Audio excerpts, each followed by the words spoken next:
In this video, I'm gonna show you how you can achieve professional vocal choruses like Charlie Puth and go from this I'm not scared to be alone. into this. I'm not scared to be alone. In 5 simple steps. We're gonna go through layering, which includes main lead, vocal dubs, harmonies, low lead, and high lead. We're gonna cover panning, compression and bus channels, reverb plus delay, and the final sidechain applied to the whole vocals. For this example, I'm gonna be using a recent song of mine where I created some big vocals for the chorus using these skills. So let's jump right in. This is the project we're going to be looking at. The first thing we have to do here is to record some main vocals. I'm not going to do so because I've done this already before, but check out this video here in case you want to learn how to do that. So this is how my main vocals sound raw. I'm not scared to be alone, but tonight I'm going home. And I'm quickly going to show you the processing. I'm not going to get into too much detail because I've covered this in so many videos before. If you want to check it out, I'll also leave one here. In this video, I went into a lot of detail on how I go from the raw vocals until the final product. But to quickly cover it up here, what I had to these main vocals is pretty much just some EQ to cut off the low end, auto-tune for pitch correction. Then we add a little bit of compression here with the glue, just to tame it down a little bit. Then Camel Crusher, it's a plugin for saturation and distortion. Same for Sound Godizer, the well-known FL Studio plugin for saturation as well. And lastly, ODT for some extra crunch with compression, and then just some surgical EQs here to make it sound even better. That is it for the processing. Then it's just some simple reverb and delay on some bus channels. And this is how it sounds processed. I'm not scared to be alone. So this is the main vocal. This is the core of the whole chorus, okay? It's going to be the lead vocal. That's going to sound the fullest and more in the center. And then all the other layers we're going to be covering are meant to occupy the sides and to make it sound much fuller. The first layers we're going to be covering are the dub vocals. And the dub vocals are sang the exact same way as the main lead, but then we're going to send them to the sides and make it sound much fuller. So we're going to have 2 dubs. Dub number 1 is going to be sent to a channel, and dub number 2 is going to be sent to a different one. So right here I have it. I sent dub number 1 to channel number 8 and then dub number 2 to channel number 9. The processing for these dubs is up to taste. In this case, I processed them the exact same way I processed the main vocal. And now here's where it starts to get interesting. We're going to listen to them with the processing and it sounds like this. I'm not scared to be alone. It already sounds like something fuller, and make sure here you record each dub individually, because if you just duplicate the main lead vocal, you're gonna have problems with phasing because the vocals are the exact same. Whereas if you record them individually, you're never gonna get the exact same vocal because it's impossible for a human to record the exact same vocal with the same volume and pitch and etc. twice, okay? So here's where the trick starts. We're gonna play the full thing. I'm not scared to be alone. So already sounding fuller, like we stacked some layers already, but now this is where it gets interesting. So we're gonna be panning dub number 1 all the way to the left, Scared to be alone. and then dub number 2 all the way to the right. Scared to be alone. When we play them together, Scared to be alone. you can feel this stereo effect happening right now just by sending both vocals to opposite sides. Then we play the main vocal solo, But tonight I'm going home.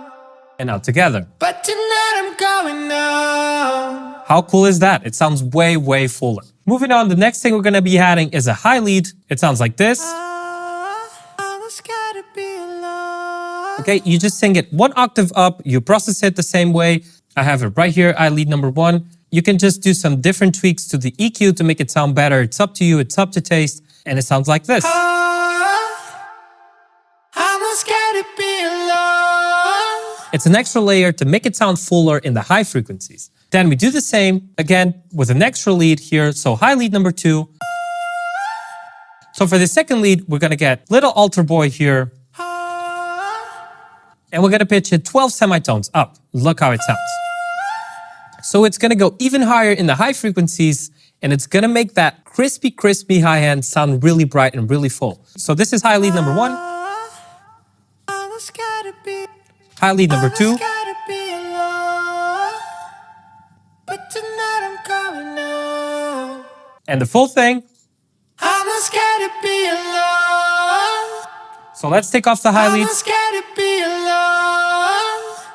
and then we put him back in. I'm not scared to be alone. You can barely notice it, but it really fills up the high end. And once you start taking them off, you can see the big difference it makes to have some extra layers on the cake. Then we move on to the low lead. Same principle, but in a lower octave, we sing it like this.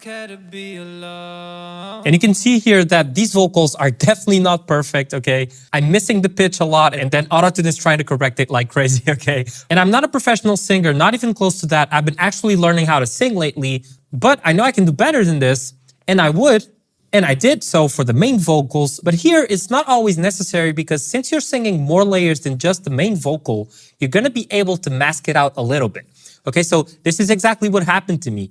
The individual layers are not sounding perfect in terms of pitch and you know how I project my voice. However, when you add them all up, it masks it out a little bit, and since you're gonna be adding some reverb and some effects, it actually ends up sounding great at the end. Obviously, the better you sing it, the better it will sound.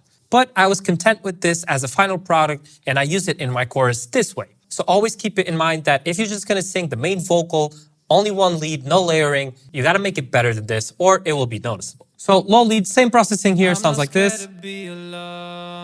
So let's listen without. I'm not scared to be alone. And then with. I'm not scared to be alone.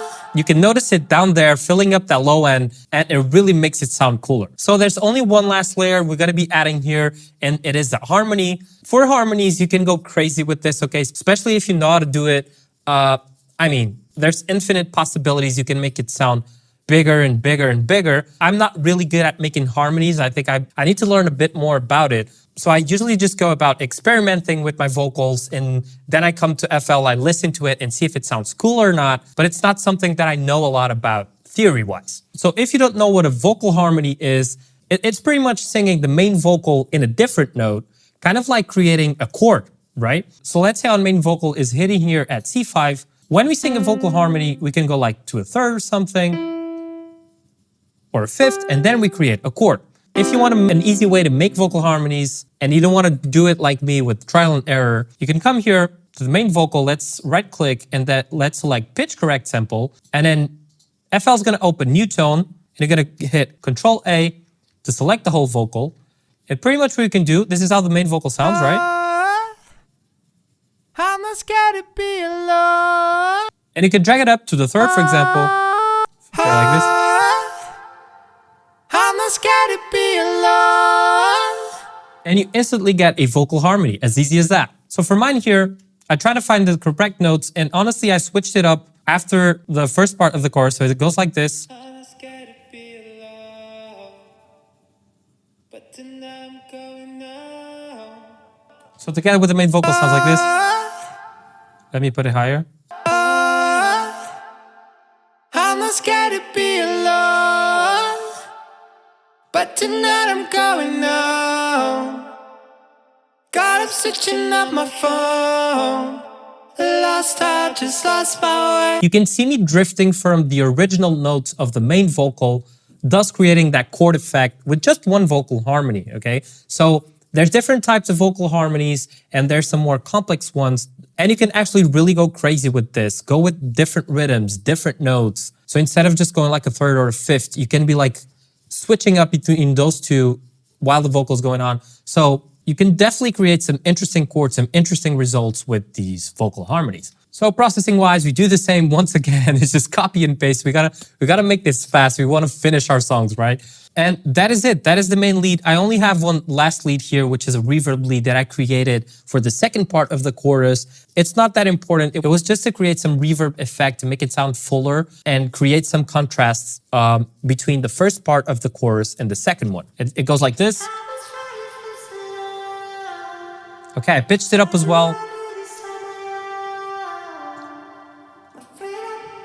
And you can see that I use Valhalla Broom here with a big decay to make it sound really spatial. The last step here for the layering is the volumes. How I do it is I have my main vocal playing. I'm not scared to be alone.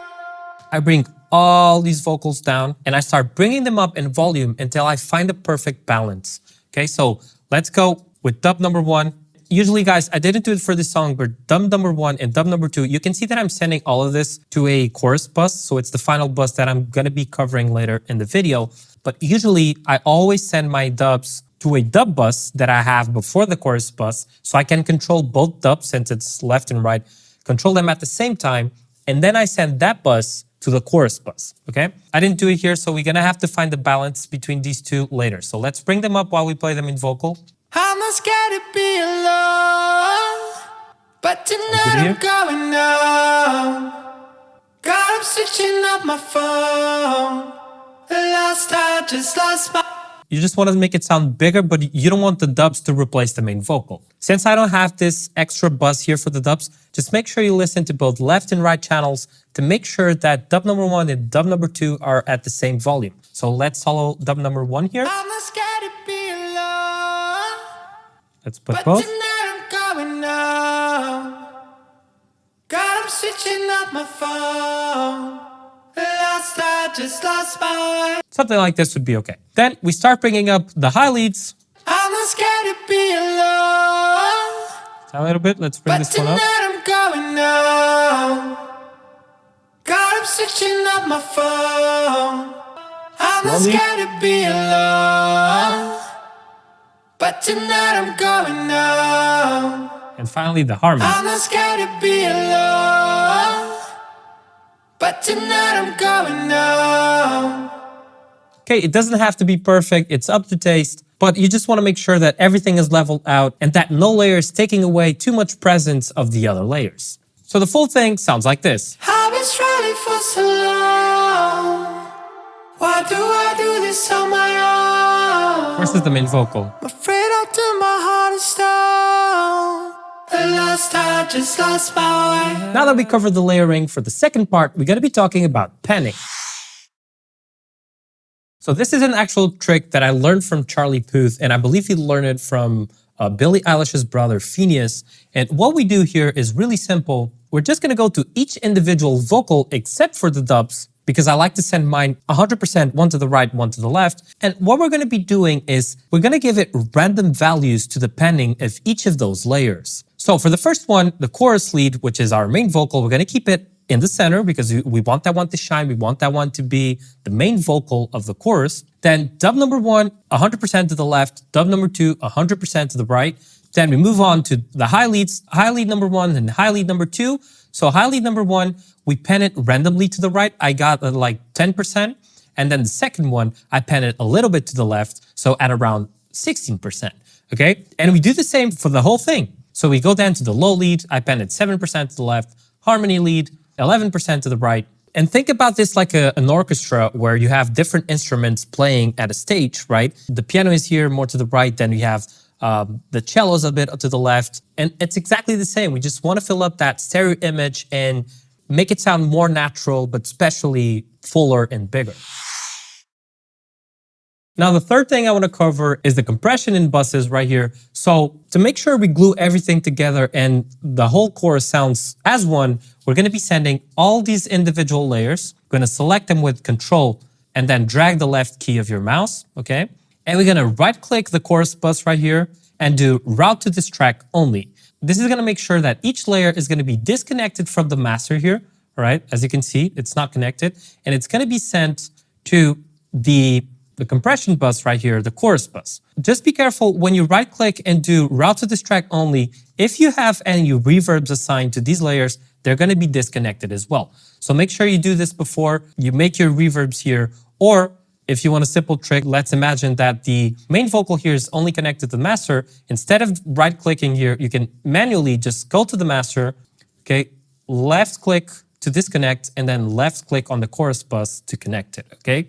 So always keep that in mind, because if you do route to this track only, you're probably going to be disconnecting it from other places, and you don't want that. For this chorus bus, all we're going to be doing is add compression to make the full thing sound much compact and make it sound as one pretty much. And what I did here is I added 2 different types of compression. One is the LA2A from Universal Audio, and then I used a Ozone 8 vintage compressor. Let's see what these are doing. I'm not scared to be alone, so just a little bit of compression but here. tonight I'm going home.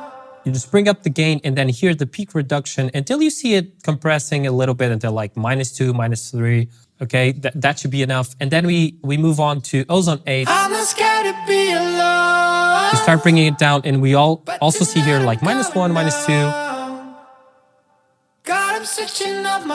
Until you see a little bit of compression, you can exaggerate it a bit. I'm going to like -1 or something, okay? And then if you want, you can compensate with some gain here. I didn't do so because then at the end, I set this level manually while the song was playing. Lastly, I added some reverb here, just as a final little touch to make it sound even bigger. Okay, not a lot, like 30% with a small decay.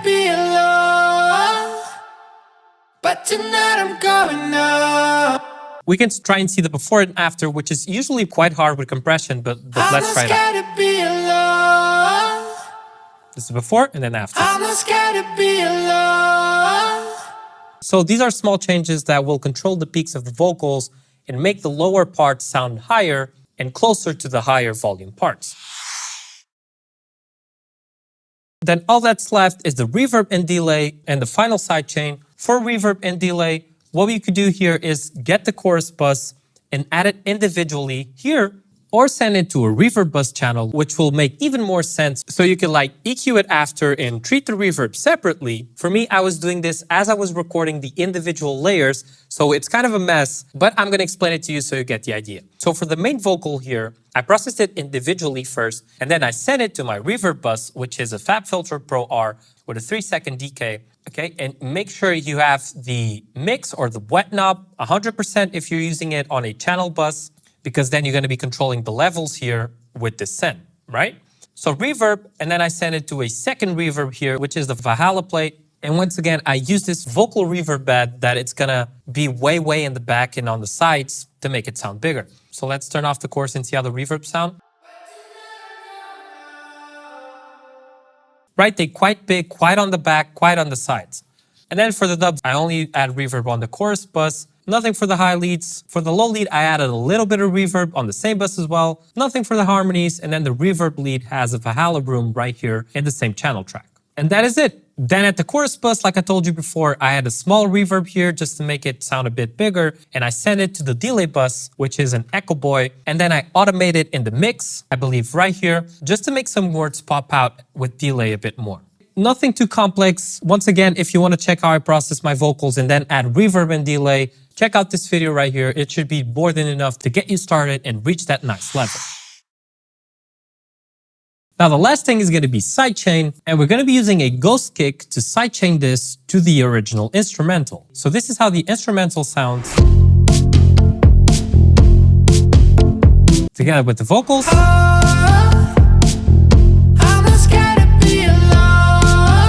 So what we're going to be doing is we're going to add a ghost kick, and a ghost kick is simply a kick that's going to follow the instrumental. So right here,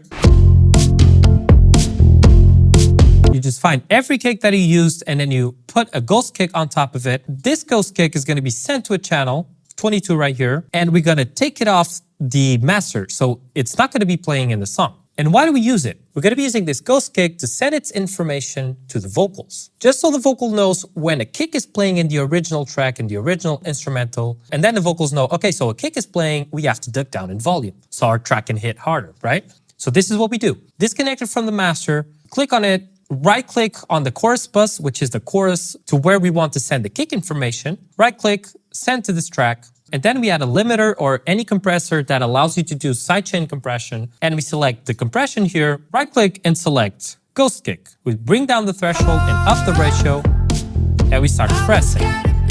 If we go really extreme, see what happens. If we were to take out the instrumental, see how the kick is not playing, but the vocals are still ducking down. Look. I'm not scared to be alone. Let's exaggerate it. I'm not scared to be alone. Okay, it's as easy as that. This will allow the drums, especially the kick, to hit harder when the vocal is playing, and it will also create some groove to the vocals. As you can see, and you may ask, why do I have the ghost kick being sent twice to different channels? It's actually a mistake because I wasn't using it on the chorus bus. I was using it on this vocal sidechain, which is a track that I use for the full vocals of the track, including the main vocals, back vocals that I have here, everything. So I send all these vocals that I recorded, I send them to this vocal sidechain, and I put my limiter here, and the ghost kick is gonna be sidechaining the entire vocals of the track throughout the whole track. And that is it. This is the simplest way to make vocal choruses. Thank you for staying until the end. Let me know down in the comments if you enjoyed the video and if there's anything you want me to cover here on the channel. I hope this video was useful to you in terms of music production, and I'll see you around. Take care and happy productions.